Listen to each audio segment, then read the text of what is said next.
Bonjour à tous et bienvenue sur Chess.me. Voici la finale numéro 1, une finale de tour, et je vais donner l'emplacement des pièces pour les joueurs d'échecs malvoyants, qui ont le droit aussi de s'entraîner. Donc on a un roi blanc en E4, une tour blanche en A1, un roi noir en E2, une tour noire en H1 et un pion noir en G3. Pour cette finale, vous allez devoir calculer toutes les variantes, pas seulement deviner le premier coup, mais calculer toutes les variantes pour trouver la solution, les solutions qui marchent et les solutions qui ne fonctionnent pas.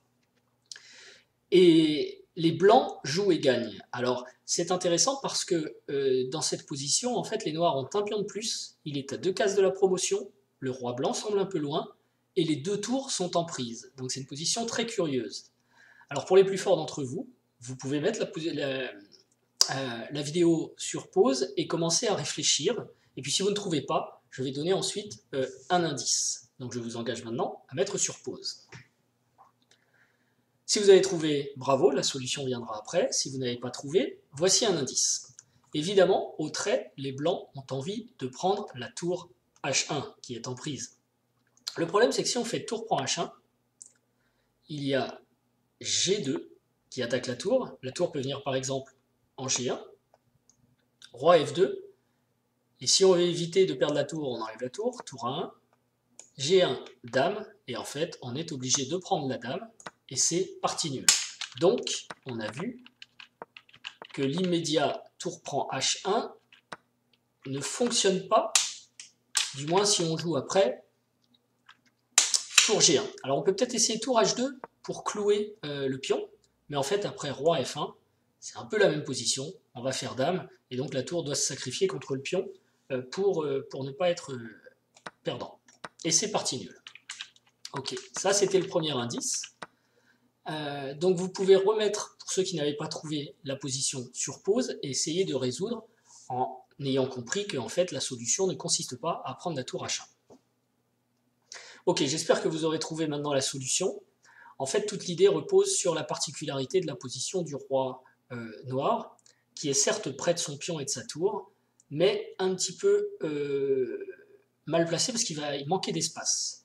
On commence par tour A2 échec, et on repousse le roi noir sur la première rangée. En fait, il a 3 cases possibles. On va commencer par regarder, allez, roi D1. Donc dans ce cas-là, on peut continuer à menacer mat, enfin on peut commencer à menacer mat par roi D3, on menace de faire tour A1 mat, donc le roi doit se sauver, il peut venir en E1, ce qui revient à la variante roi E1 qu'on verra ensuite, ou roi C1. Et lorsqu'il joue roi C1, il est possible de faire tour A1 échec, le roi n'a qu'une seule case, c'est B2, tour prend H1, suivi de tour G1 pour prendre le pion. Puisqu'ici, sur tour prend H1, si les noirs jouent G2, alors on va gagner le pion avec tour G1, suivi de tour prend G2, et la partie sera gagnée pour les blancs. Donc on est content, on a une variante qui fonctionne avec les blancs. Qu'en est-il sur tour A2 échec si les noirs jouent roi E1? Alors sur roi E1, on peut jouer roi E3, on menace à nouveau de faire mat par tour 1. Soit les noirs jouent tour D1 et alors on suit par...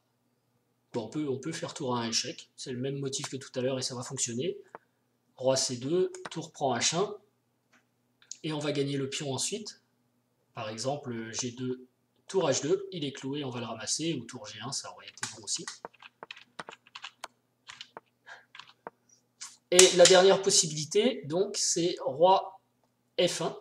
Alors, évidemment, sur roi E3, il y avait roi D1 qu'on vient de regarder. Il y a aussi roi F1. Sur roi F1, on va jouer roi F3 et ça revient à la variante que je veux montrer. Donc je vais la montrer tout de suite dans la position de départ. On joue tour A2 échec.